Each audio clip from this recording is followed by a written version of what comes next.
राणेसाहेब, मगाशी आपण आपल्या भाषणादरम्यान म्हणाले की देवस्थानची जी जमीन आहे त्याच्यावर थडगे बांधण्यात आले, अतिक्रमण करण्यात आली, असं काही माहिती आहे का? अशी तक्रार गेली आहे ना, अशी तक्रार महापालिकेकडे आहे.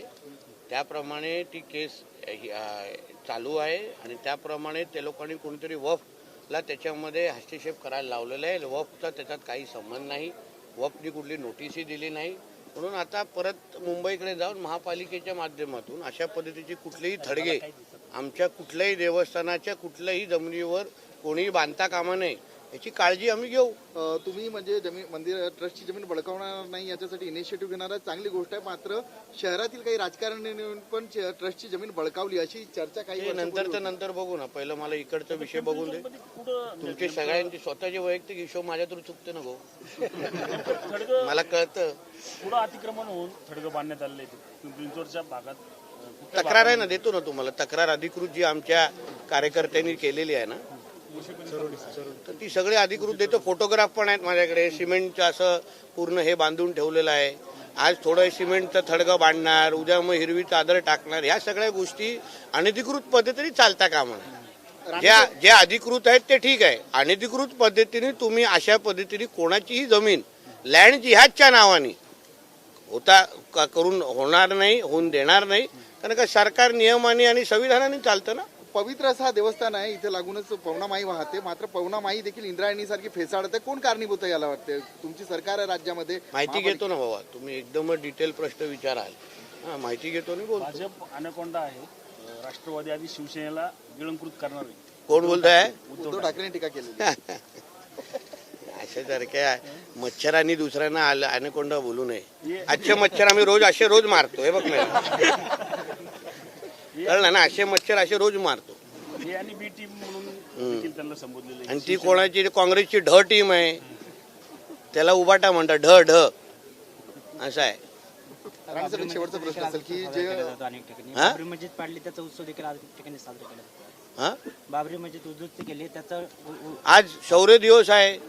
आज हिंदू समाजासाठी अतिशय महत्वाचा आणि अभिमान वाटणारा दिवस आहे. हिंदू समाज एकत्र येऊन काय करू शकतो याचं हे उदाहरण पिढ्यानपिढी नजरेसमोर गेलं पाहिजे, असा हा शौर्य दिवस आज आहे. आणि त्याच्यामुळे त्याचा बोध असंख्य लोकांनी घ्यावा. असे जे थडगे बांधणारे आहे, लँड जिहाद करणारे जे लोक आहेत ना, त्यांनी ह्याचा बोध घ्यावा.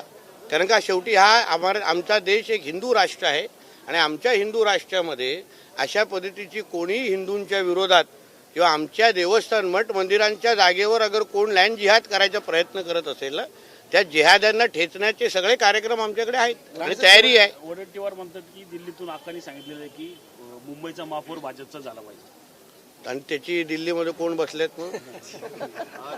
मम्मी,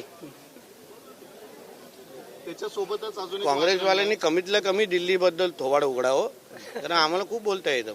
निलेश, जे हिंदू लोकांचं बद्दल असं इतकं प्रखर बोलणारे लोक खूप कमी आहेत. मतावर वाढले पाहिजे ना. तेच मला विचारायचं, वाढतायत. हे जे इतकं रोखठोक वागतं हे मूळ कारण कुठेतरी बाळासाहेबांशी मोठ्या साहेबांचा संबंध कारण का आमचं रक्त भगव आहे. एक दुसरं, मी आमदार मंत्री होण्या अगोदर मी स्वतः एक हिंदू आहे. माझ्या जन्म आणि मृत्यू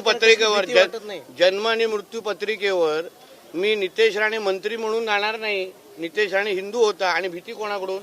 माझ्या हिंदू राष्ट्रामध्ये मला कोणाचीच घाबरण्याची गरज. जिहाद्यांना माझ्याकडून भीती वाटली पाहिजे की कधी येऊन आम्हाला ठेचेल. हिंदू विचारधारेचे लोक महापालिकेची निवडणूक पिंपरी चिंचवड शहरात किंवा पुण्यात एकत्र लढणार का, असं चित्र दिसत नाही. भाजप वेगळं लढणार आहे, अजित पवार गट वेगळं लढणार आहे. आता ते सगळे वरिष्ठ पातळीवरचे निर्णय तुम्ही एका छोट्याशा कार्यकर्त्याला विचारू नका. तुम्ही इनिशिएटिव्ह घेताय ना त्यामध्ये. एकनाथ शिंदेंनी घेतलेल्या भूमिकेमुळे भाजप सत्तेत आली, भाजपची ताकद वाढली असं शंभूराज देसाई म्हणतात. ती त्यांची भावना आहे. शेवटी हिंदुत्ववादी विचाराचं सरकार आमच्या महाराष्ट्रामध्ये यावं ही सगळ्यांचीच भावना होती. 2019ला ही बैमानी करून, हिंदू समाजाशी बैमानी करून जिहाद्यांच्या मांडीला मांडी लावून बसण्याचं काम जे उद्धव ठाकरेंनी केलं ते बाजूला ठेवून एक हिंदुत्ववादी विचाराचं सरकार भारतीय जनता पक्षाबरोबर एकनाथ शिंदेजींनी स्थापन केलं. नाहीतर त्यांनाही माहिती होतं उद्धव ठाकरेजी हे त्यांना कधीही आयुष्यात मुख्यमंत्री बनवणार नव्हते, कधीच बनवणार नव्हते. कारण त्याच्यानंतर ठरलेलं उद्धव ठाकरे नंतर रश्मी, त्याच्यानंतर आदित्य ठाकरे. एकनाथ शिंदे होते कुठे तिथे? म्हणून जे भारतीय जनता पक्षाने एकनाथ शिंदे साहेबांसाठी केलं ना, हे एकनाथ शिंदे साहेबांना निश्चित पद्धतीने माहिती आहे. आणि आमच्या देवेंद्रजींनी तर स्वतःचा त्याग करून उपमुख्यमंत्री त्यांच्याबरोबर बसले. आम्ही 105 असताना पण जो मान जो उद्धवजींनी कधी दिला नाही, जो एकनाथ शिंदे साहेबांना भारतीय जनता पक्षाने तर दिला. महायुतीतील सर्वच पक्षांचा मालक एकच आहे.